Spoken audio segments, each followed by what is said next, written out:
Well, good afternoon and welcome to another Babbers Show, coming to you live on Ujima 98 FM. We'll be on today from 12 until 2.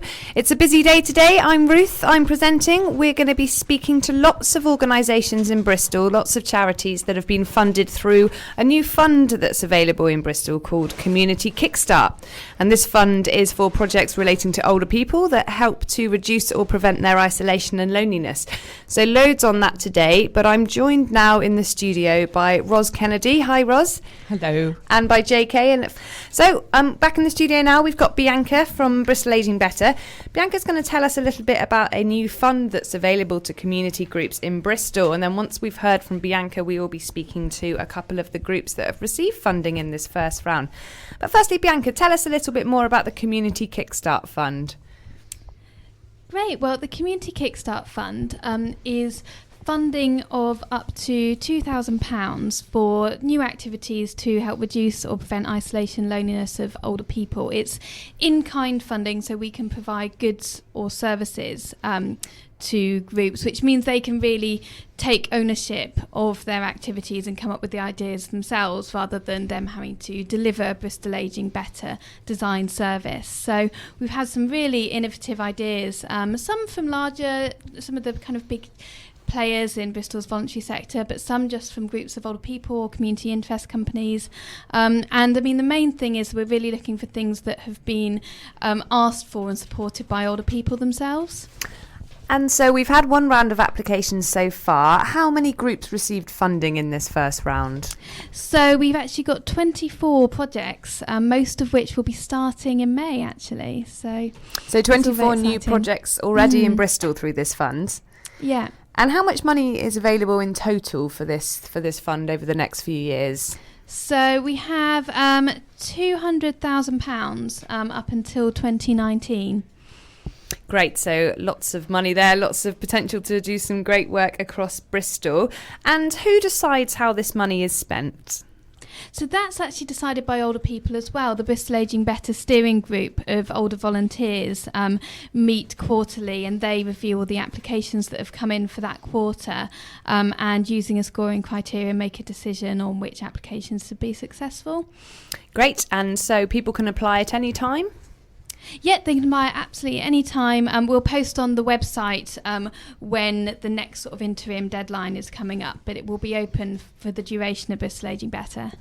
Great. So if you're an older person or a community group with an idea for a project that you want to try, so long as it's got a chance of reducing isolation and loneliness, and all importantly has the support of older people, then why not go on the Bristol Aging Better website and download a form? That's bristolagingbetter.org.uk and the open applications section of the website. If you didn't manage to grab your pen, then don't worry. Bianca's with us for the rest of the show and we will tell you how to apply.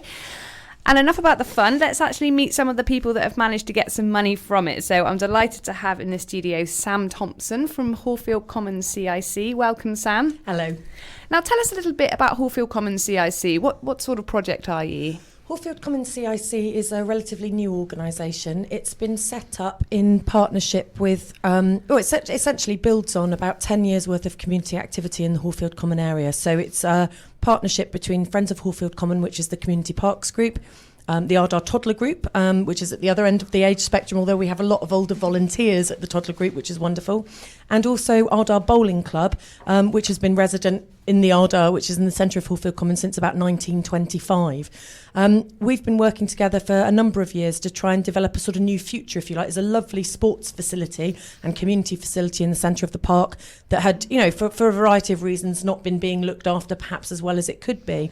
There's been a huge community response to that, and we've formed Hallfield Commons CIC to hopefully move forward with a community asset transfer. We've been given the go-ahead to do that earlier in the year, to turn it into a community and sports centre that is somewhere that supports everyone in the community. We've opened a community cafe last year. Volunteers again opened that, and it's been a massively used facility. We've got people from all different age groups, lots of older people who live in the area where we are, and there's a clear demand for more activities. There's a clear demand for opportunities for people to come together, to meet, to share skills, to just be part of, to have an opportunity to be social and to reduce isolation. So when we saw this fund, it was perfect for a number of ideas that a lot of people have put forward, and up until now we've not really had an opportunity to apply for funding. There hasn't been a route to do that, so this has been perfect for us. Great. And so tell us in a bit more detail about what you actually applied for and what you're going to spend this £2,000 of goods and services on. It's very exciting. We are going to be running the Shed Men project. I just hold my hand up for a moment that it's also open to women. We don't do anything that is isn't inclusive, but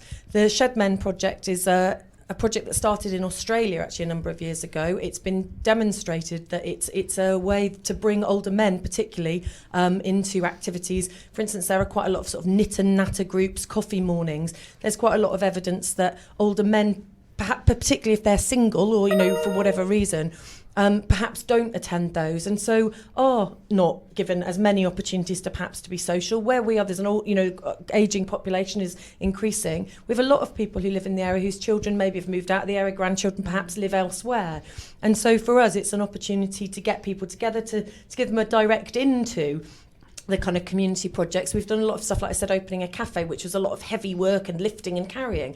What we're asking people to do is to come forward. It's in the interest of skill sharing and an opportunity to get together, but they'll also be making things like bird boxes and bat boxes and planters for the park. So they'll also be contributing back to that bigger project. They can work on their own projects if they want to. What we found, a lot of older men perhaps have the skills to make all sorts of things. They might not want to make tables and chairs for their own homes, but actually there's a really brilliant way that they can contribute those skills. And we can also then be working hopefully with younger people, and they can be sharing those when we get a bit further down the line. Sounds like a fantastic project. I'm sure we've got a few listeners in the Hallfield Common area, so if someone's gone, that sounds like something I'd like to get involved with, tell us the contact details. How can they get involved? We would love them to come along and get involved. We've already had a huge response to it from people without much advertising, so please do. Anyone who would like to get involved, come along. They can either pop into the cafe and come and just speak to us in person. They can get in touch through Friends of Hallfield Common. We're just getting our new website up and running, so friendsofhallfieldcommon.com, and they'll forward it on to us. Otherwise, they can give us a call. The number is on the website. I can't remember it off the top of my head, but I'm happy to forward it on. We're starting on the 17th of May, and then there'll be sessions all the way through the summer. But if they are in the area and they're interested, they can just come and talk to us. There's somebody there that will be able to give them the info, and we'd welcome them. Well, thank you, Sam. It sounds like an excellent project. We'd love to have you back in a few months' time to hear how it's going as well. So that's Hallfield Common CIC and the Shed Men project. Asterisk open to everyone, absolutely, regardless of gender. Fabulous. Well, that's our first community kickstart project that we've heard from today. Stay with us. After the break, we'll be hearing from Neely Conquest at Community Conscious to hear about what they're going to be spending their funding on. Welcome back to the Babbers Show. It's a Community Kickstart Fund special this week. We've heard from a couple of guests who have received funding through a new fund in Bristol. It's called the Bristol Ageing Better Community Kickstart. I'm happy to be joined now in the studio by Neely Conquest. Now, Neely is from Community Conscious. Welcome, Neely. Hi. And you're another one of the 24 projects that have received funding through the Bristol Ageing Better Community Kickstart Fund. But firstly, tell us a little bit about Community Conscious and where you guys are. Sure. So the Community Conscious project is the outreach aspect of the Wellbeing Rooms in Hamilton House on Stokes Croft. And we've been developing our work, offering complementary therapies such as massage and mindfulness, reflexology, to lots of different groups across the city for about 4 years. And we do that by working in referral with service providers like the Alzheimer's Society, St Mungo's, also Second Step Housing Association. Great to do lots of different projects. Now tell us about this particular one that you've had funded through Bristol Ageing Better, the Community Kickstart Fund.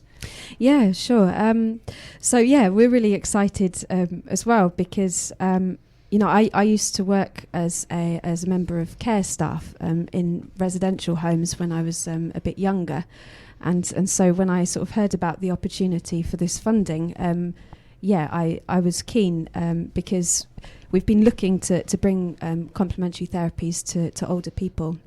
and just trying to find a way of doing that, and particularly older people in care homes. So the idea is to train the staff, 10 staff per training in 5 care homes across Bristol, so that they can offer hand massage and relaxation techniques to their residents, which exponentially kind of increases the impact, the social impact of these therapies. So there's some real well-being benefits to what you've got planned. And why did you focus on care homes in particular? You mentioned your previous experience. Was it through that you realised that, there's a lot more we could be doing to enhance the sort of the emotional well-being, not just the physical needs, meeting the physical needs, but dealing more with well-being in care homes? Yeah, that's right. So I think the benefit of complementary therapy is that it's looking at the person as a whole. So like you say, it's looking at the physical person, looking at how they feel and tailoring a treatment to them. So it's very much about helping people to connect with themselves and helping them to connect with others. And from my personal experience working as care staff, sometimes much to my frustration, I found myself stretched. My time was stretched and my resources were stretched. People sometimes came, to live in care homes in a slightly, feeling trauma because they just had a big life event. They were in a new environment. They needed care. Wanting to serve them and not necessarily having the time, even sometimes to hold somebody's hand, and just knowing now as a massage therapist the power of touch and how powerful that can be just to hold somebody's hand. I saw this as an opportunity to help care staff to increase their skill set and to be able to help them to offer to do that on a daily basis. I mean, that can sit alongside a massage therapist coming to a care home even. It's great and really sustainable, that idea of training up people to be able to deliver this as part of their normal duties. So we're really pleased that you've received funding through the fund. I know that there's lots going on at Community Conscious and there's actually a Wellbeing Festival coming up soon. Would you like to tell us a bit more about that? Yeah. So in a couple of weeks, on Saturday the 30th of April, between 11 and 6 at Hamilton House on Stokes Croft, we're going to be running the Wellbeing Festival. It's the title is Community Matters this year, so we're really reaching out and inviting absolutely everybody in the community to come along. We usually do, but particularly this year we're launching a crowdfunder, and the crowdfunder is aiming to sort of work alongside this Kickstart Fund and actually get trained therapists to go to care homes, elderly care homes. The festival, just to come back to that, we're going to have workshops and talks, opportunity to receive low-cost therapies. So please come along. It's just £5 entry. And if anybody's interested in finding more about the crowdfunder, the link that you can donate at is www.crowdfunder.co.uk/wellbeing-care homes.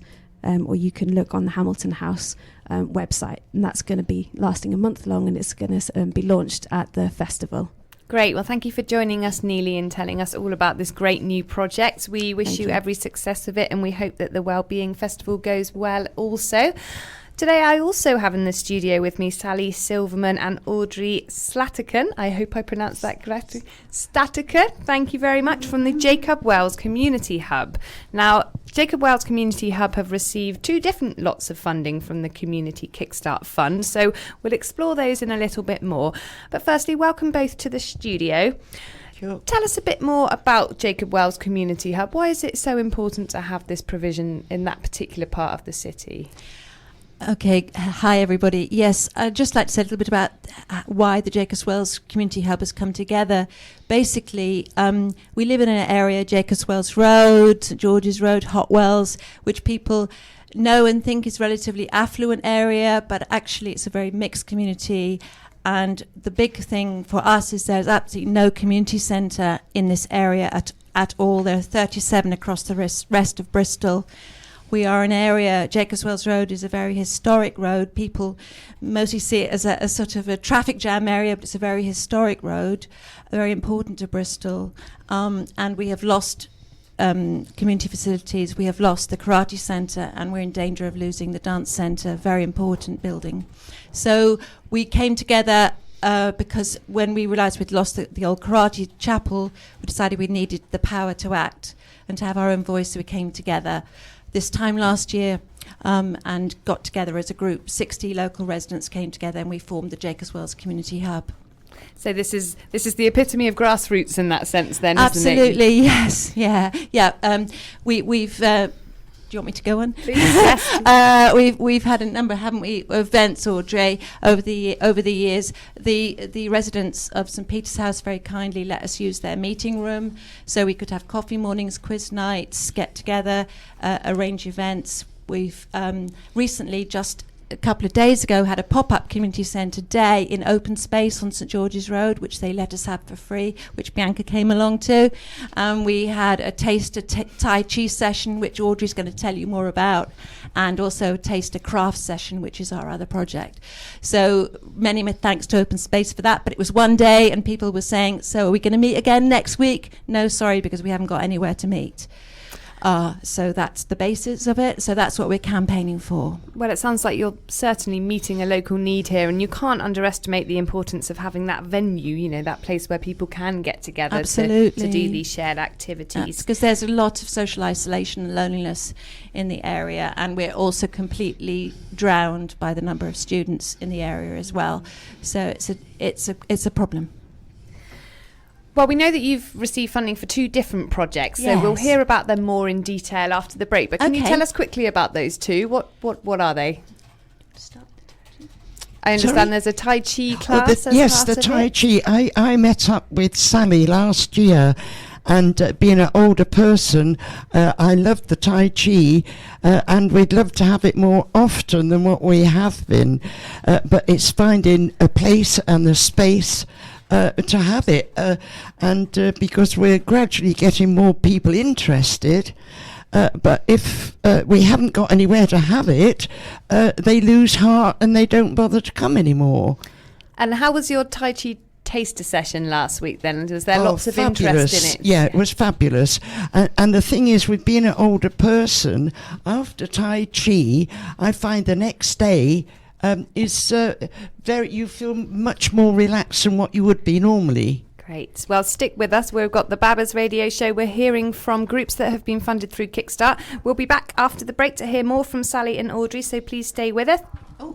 Welcome back to the Babbers Show. It's 12:47 on Monday. Before the break, we were hearing from Sally and Audrey from Jacob Wells Community Hub about some new Tai Chi classes that are going to happen there. So nice to have you both on the show. Hi. How did you go about finding a tutor to run these courses? Yes, I'd just like to say, it's quite an important story really, is that we have a member of our community, Suze, who's been a great help, and she's been going across the river to Bedminster in order to have the Tai Chi sessions, which has been provided by Linkage. As Audrey was saying, we one of the things we do not have in our area as well is any linkage. So she's been going across there and found this wonderful Tai Chi teacher, Karen, and we managed to persuade Karen to come over to us to do the taster session that we were referring to, which happened at the open space. And we just fell in love with her. She's so good and so experienced.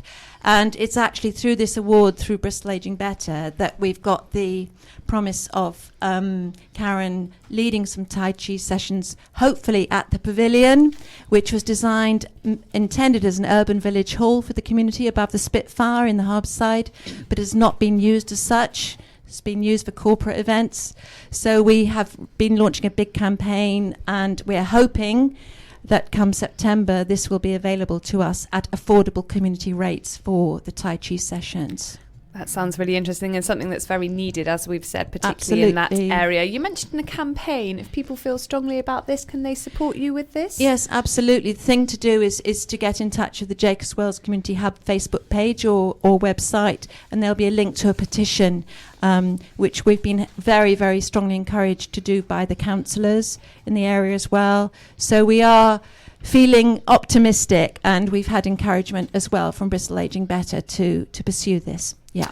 Great. Well, I'm pleased to hear that. And before we get back to Bianca and hear more about the fund, it would be great to hear about the second activity that you've had funded through Bristol Aging Better, which I understand is a craft hub for local residents. Yes. Well, there are 2 things really. This time last year, when we got the community together to decide whether we wanted to discuss the concept for the Jacobs Wells Community Hub. We asked people what they would like from a community centre if one existed, and what they could give to it. A lot of people said they would like craft activities, art kind of activities, and so we were very lucky. We have an artist creator in the area, Jenny Ford, who runs a beautiful vintage shop next to the Eldon pub called Clifton Textiles.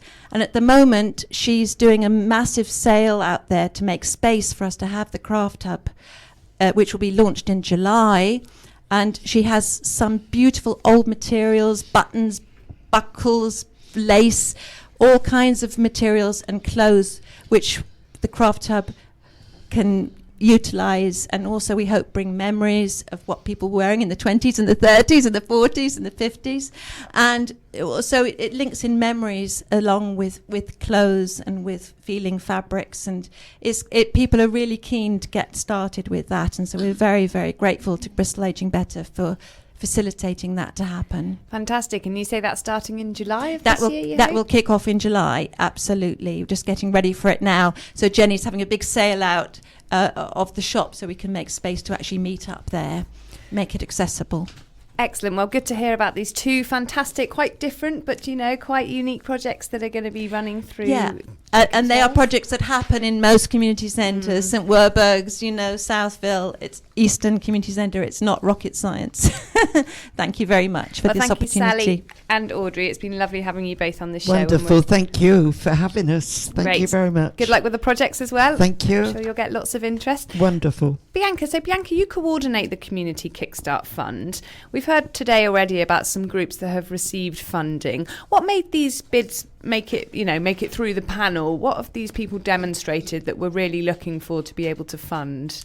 I think all of the successful bids have demonstrated either that it's a new activity, or that they're looking at an innovative way to bring new people into an existing activity, or just increase the provision for an existing group of older people.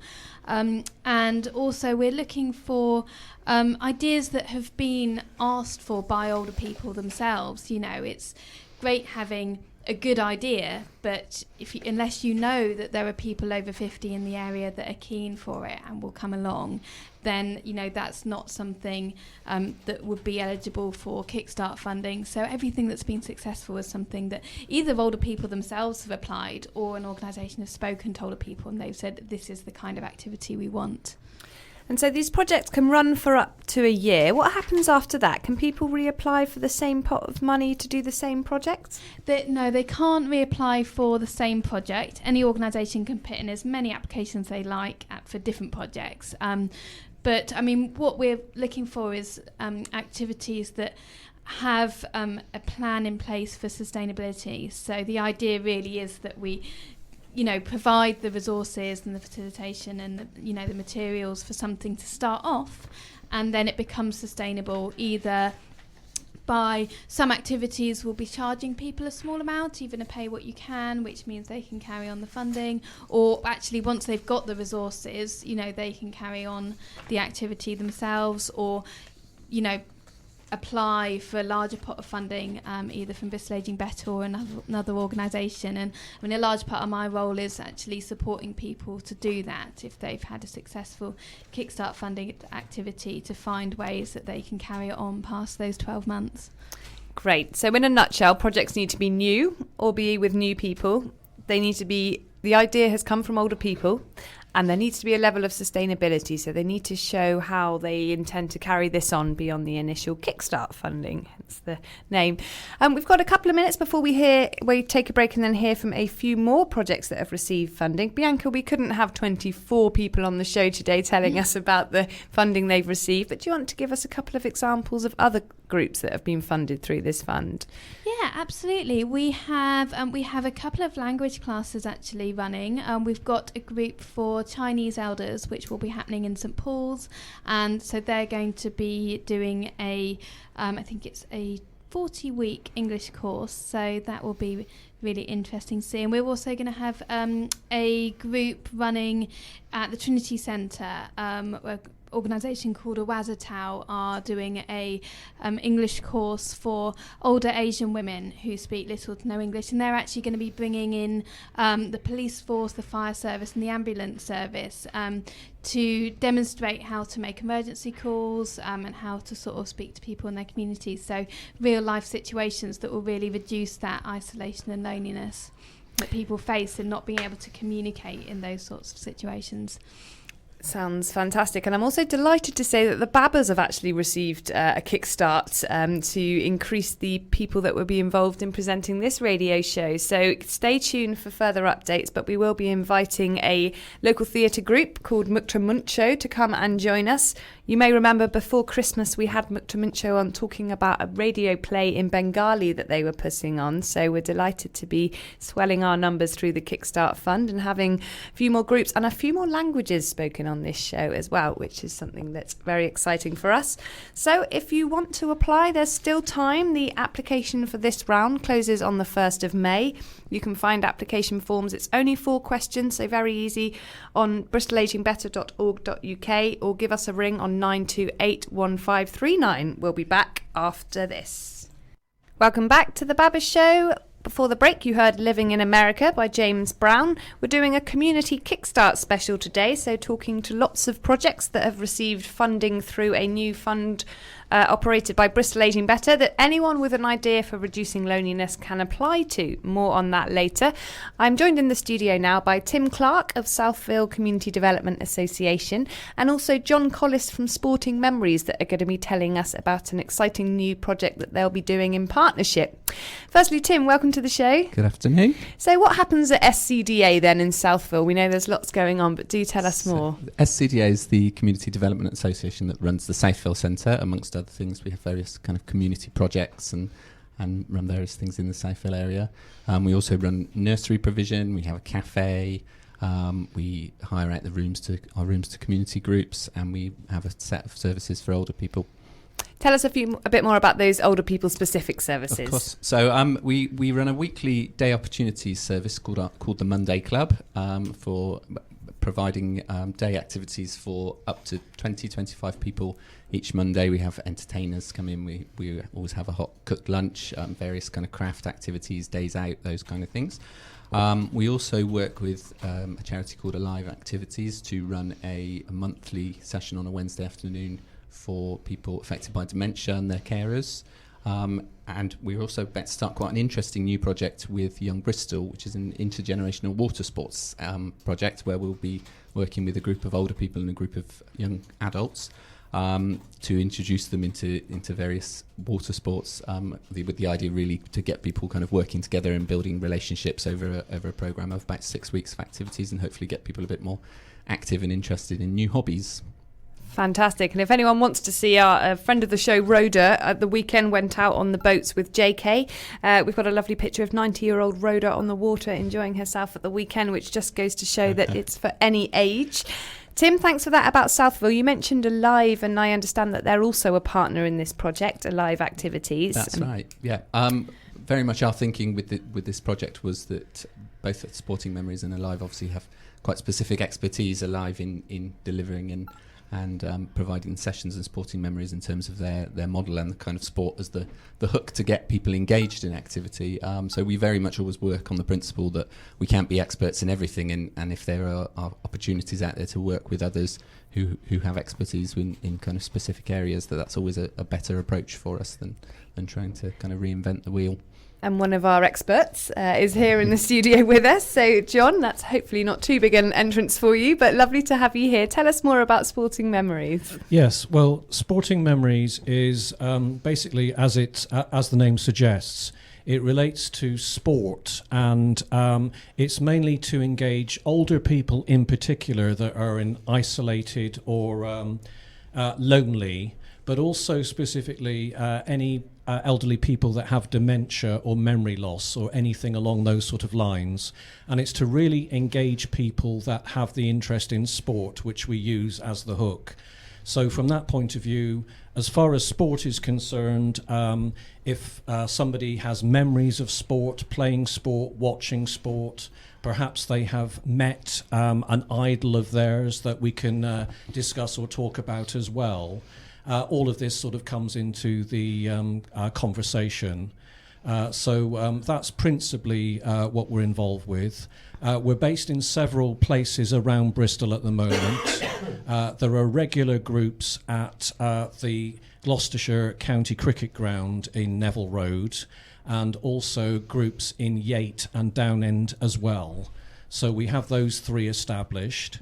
We're hoping that together as a group, Sporting Memories and Alive, and also with Tim's group as well, that we can establish something in Southville. Alive, I realise, they mainly go into residential and care homes where they are talking to older people, and we're doing something similar but with the sporting type background to it anyway. Sure. So for this project that you've had Kickstart funding for, how did the three of you, your three organisations, where did the idea start for this? Originally, I was aware through the local Our Place initiative. I'd met Chris, who is with Sporting Memories, and was interested in the work they were doing and their approach. So I just made contact with him and aware that there wasn't a group in South Bristol at the moment, and asked whether that was something he'd be interested in doing. And I think I caught him on one of his trips down from Scotland, where he's based, and we had a discussion about it and decided that that we could, if we worked together, we could try and establish something for the Southville area, and that as Alive are already very active in Bristol and we already have a strong relationship with Alive, they'd be a good partner to help us with realising that. Fantastic. Now, Bianca was telling us earlier that although we're calling this a fund, actually you can't be given any cold hard cash from this fund. What we can do at Bristol Aging Better is purchase goods or services for you.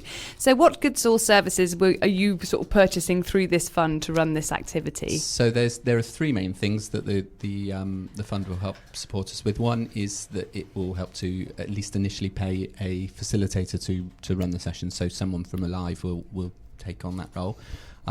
It will also pay for the space for us to provide the sessions in, and we're also hoping that it will help us to work with Bristol Community Transport so that we can overcome some of the barriers that people have with accessing our groups. Unfortunately, the Southville Centre is not fantastically well served on the bus route anymore. So for some people, really, the only way they will be able to get to us to attend the sessions is if we can work with Community Transport, who are fantastic. We work quite a lot with Bristol Community Transport.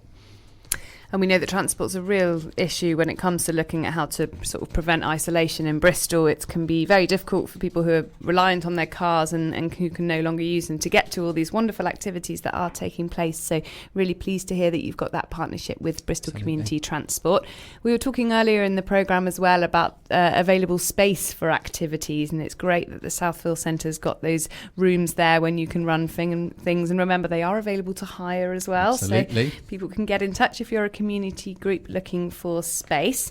So when is the project likely to kick off? What dates do you have in mind? We're hoping that we will be able to start in June. At the moment, we're just trying to organise some training for the facilitators, and we're also, if anybody's interested, looking for some potential volunteer supporters for the group.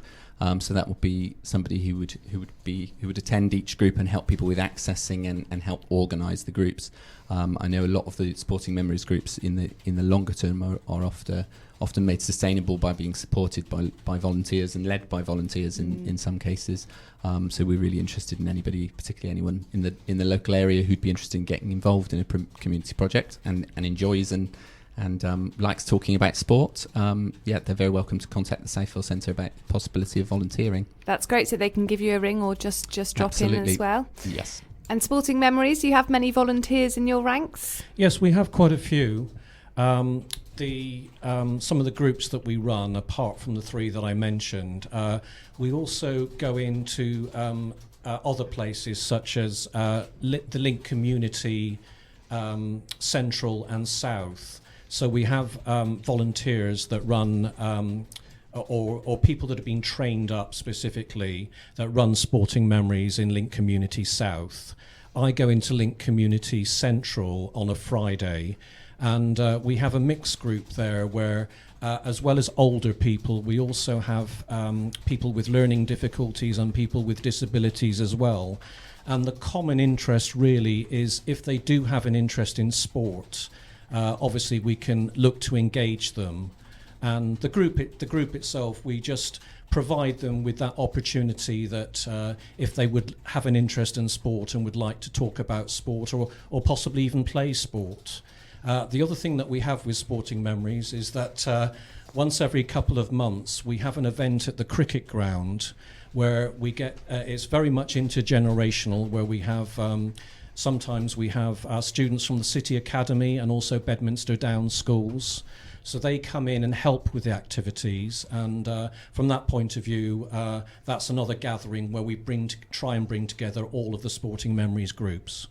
Fantastic. Well, lots going on across the city then. Thank you both for coming in and telling us about the project. We'd be delighted to hear from you in a few months' time as well, once it's up and running. So we wish you the best with that. So that is the Sporting Memories Alive and Southville Community Development Association Partnership Project. I think we need a snappy title for it, which would be nice, wouldn't it? So, answers on a postcard. Yes. Lovely to have you both here. Good luck with the project, and we'll speak to you again soon. Thank you very much indeed. It's the last half hour of the Babbers Show on Ujima 98 FM. We've heard from many guests today about their projects that have been funded through the Community Kickstart Fund. We've got a couple more with us before the end of the programme, and then Bianca, don't worry, Bianca will give us a run through of how you can get your hands on some of these goods and services. We're now joined by Serge Chapman from the Southmead Development Trust. Now, Southmead Development Trust put in 2 applications to the Kickstart Fund. Had 2 applications funded. We're very pleased to have you on the show here today, Serge. And in fact, just before the break, we had the Southville Community Centre on, telling us a bit about their activities. So tell us what goes on in Southmead. What's happening at your centre? So Southmead Development Trust runs the Greenway Centre in Southmead, which is a huge community centre, has a cafe, a gym, business hub. Sorry. Hello. Sorry. I'm glad I'm not the only one. Sorry about that. So yes, sorry, Serge, do tell us more about what's going on in Southmead. Oh, that's a great start, isn't it? Southmead Development Trust runs the Greenway Centre, which is a community hub, has a gym, cafe, business centre, runs loads of activities, has loads of people sort of spending their volunteering time and being very active in their community around the centre. So the projects that we bid for, we really wanted to add to that and complement that. We looked at the community plan, which was a plan done a year ago now by volunteers who went out and surveyed loads of residents, about 10% of the population of Southmead, and it really provides a roadmap for us to providing things which are for the community. So one of the things a couple of things identified there for older people was that older people are generally isolated, and they need access to these activities that are happening. So the projects that we bid for were for a men's shed project, which I think you probably have already heard from today. We've heard about the Shed Men, as they're calling Shed themselves, Men, yes. project in Subverting Hallfield. But no, we'd love to hear about yours. But tell us about the other project first. What was the second one? So the second project is community cinema. So a lot of our activities that run through the centre are all around being active, being really social, being involved in a group, and to a lot of people, perhaps that's not something you want to spend your time doing. Perhaps you do just want to go and sit and watch a film, and there are going to be other people there from the community who are all going to be very friendly and very, very sort of welcoming. So it was a real opportunity for us to get this kind of activity going on in our centre and really use the huge hall space that we have to reach some more of older people. Great. So the film club's going to be taking place at the Greenway Centre. Yes, it is. And you've got Kickstarter funding. So what are you spending the funding on? What are the goods or services that you're getting? So a lot of the money goes on to acquiring film licenses to broadcast these films. So it's like a proper cinema where you can access films that are on at the cinema as you might expect, which I hope will be voted for by our older people attending. So nothing to do with me, involved in programme planning.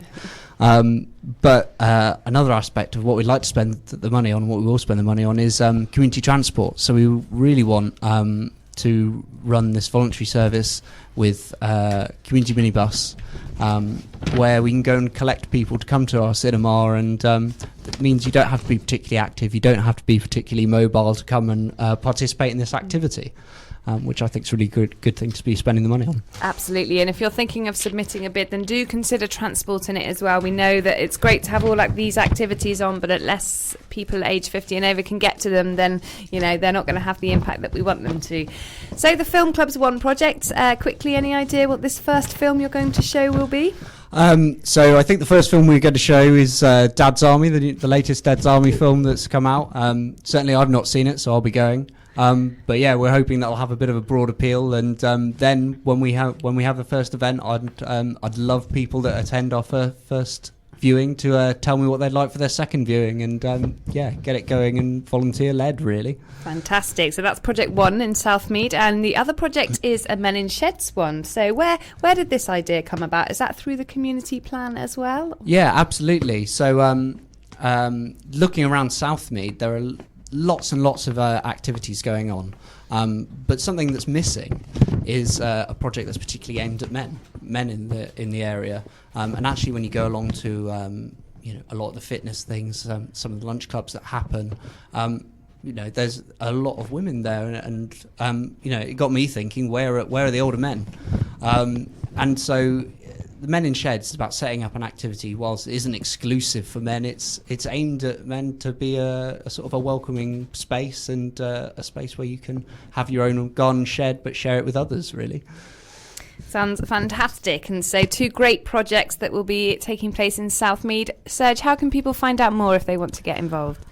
So I'd really love people to take over the projects, and the best way to do that is just to call me up. I work Monday to Fridays, and you can get hold of me on my mobile phone number. Do you want me to give it out? Please do, yes. Unless it's your personal one, in which case... Oh, no, this is strictly business. Great. So this is for the Southmead project. You can call Serge on 077 56 908 525. Excellent. And we'll put further details on our Bristol Aging Better website as well, or people can Google the Southmead Development Trust. Absolutely. Serge, great to have you on the show. Good luck with your 2 projects. Now, our last project that we're talking about today is Sammy's Pop-Up Club, and I'm very pleased to be joined by Elaine and Patrona from Sammy's Club. We'll be going to a break in a couple of minutes' time, but before we do, Elaine, why don't you tell us a bit more about Sammy's? How long have you been going as a group?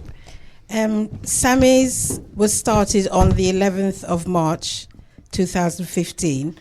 The club is based at Car House, Winkworth Place, every Wednesday at 1:30 until 5.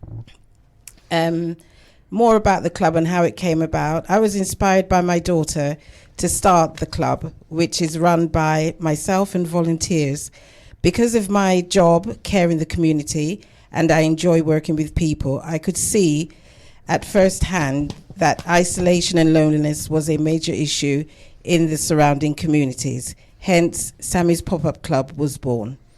We provide light refreshments and charge £2 per session to meet these costs. We try to get feedback on how people feel about the activities we provide and the volunteers who run the activities. Volunteers provide transport to get people to Car House, as they would otherwise not be able to get there on their own. Currently, Sammy's has a core membership of 20, sometimes more. People are involved when we put events on, such as day trips or lunches at the club. The majority of people who use the club are from the St. Paul's, Easton and Lawrence Hill areas. Thanks, Elaine. Great to hear a bit more about the club. You mentioned day trips. What sort of places have you gone to with the group? Day trips include trips to the garden centre, day trips to the seaside. We went to Bournemouth last year, which will be either Bournemouth, well, the members haven't decided quite yet where they'd like to go this year. We've been to the theatre, the Hippodrome, which we'll do again this year. It was quite successful last year. We've done the shopping trip to Westfield Shopping Centre in London, That was quite successful, but the members are asking to go to Birmingham Bullring this year. We done trips, the Christmas market in Bath, and also we had lunch in Bath at another day centre.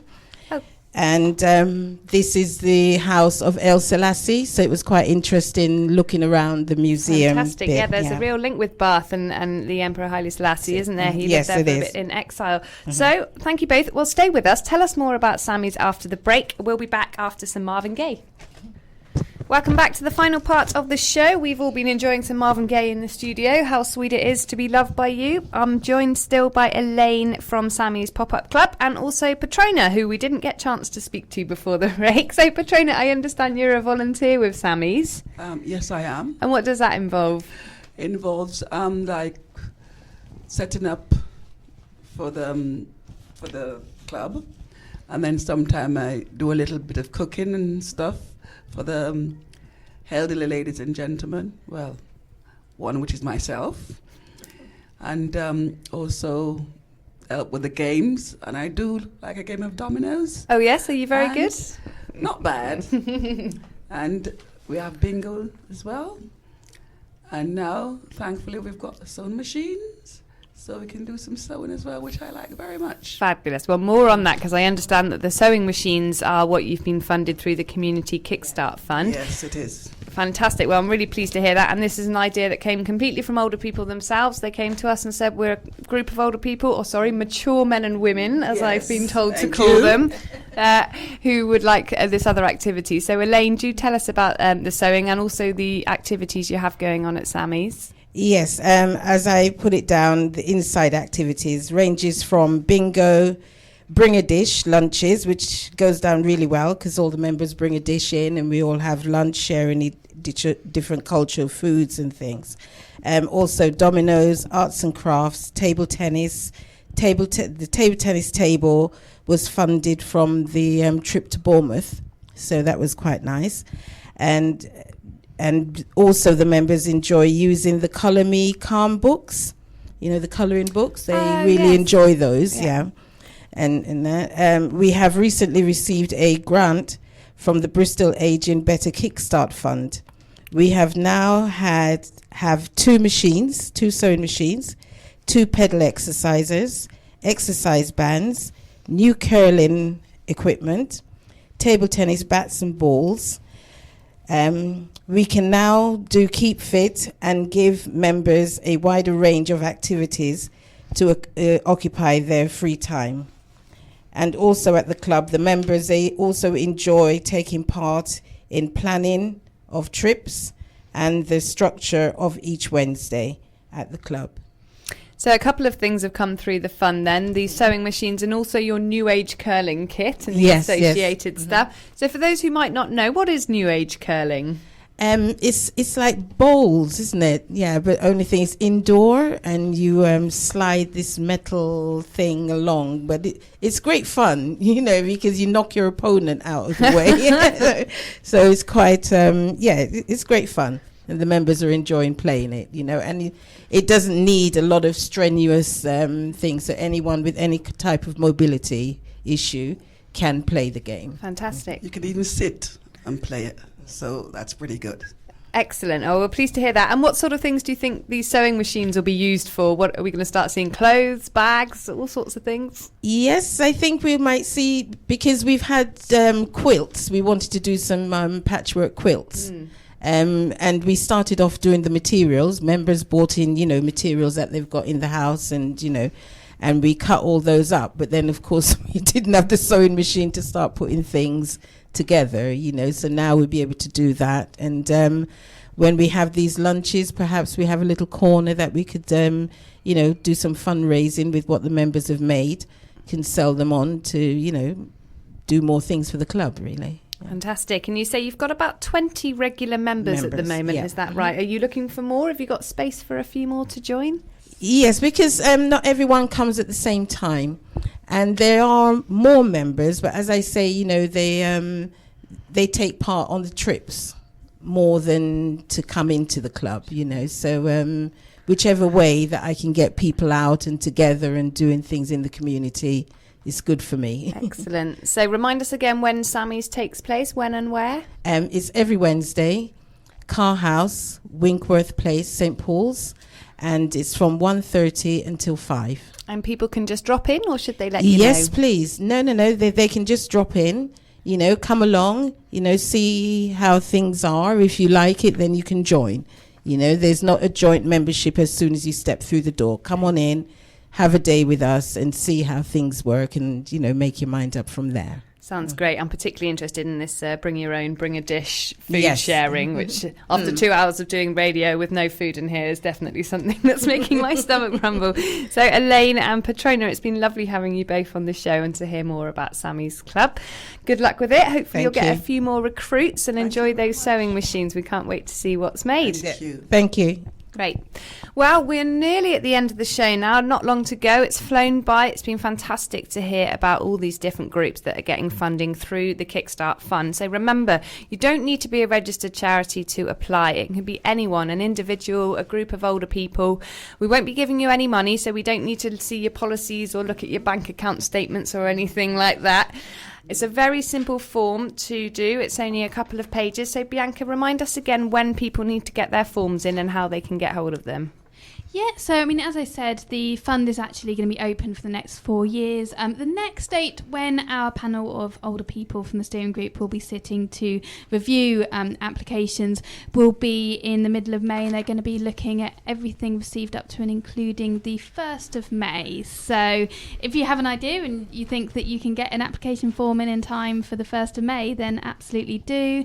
If not, then I think we'll next be looking at applications at the beginning of September, and the deadline for that will be around mid-August. So it's kind of pretty frequent. You should always hear back within 3 to 4 months. So what happens after the panel have looked at the application? As an example, we've had Elaine, she sent in her form asking for some sewing machines, and it's looked at the panel and they say, yeah, this looks like a good idea to reduce loneliness. What happens after that?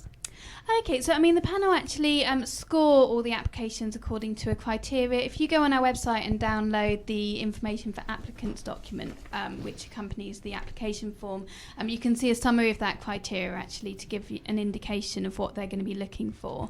And then it's just going to be a case of awarding funding to those organisations that have scored the highest until really we run out of funding for that quarter. And so they've been approved by the panel, and then do they have a meeting with you, and how do they go about getting the equipment? They do, yes. So organisations should find out the week after after the panel has sat whether they've been successful or not, and then I will go out and meet up with them, and we'll just go through a short checklist about the activity and talk about start dates and just work out when I can make those payments for them.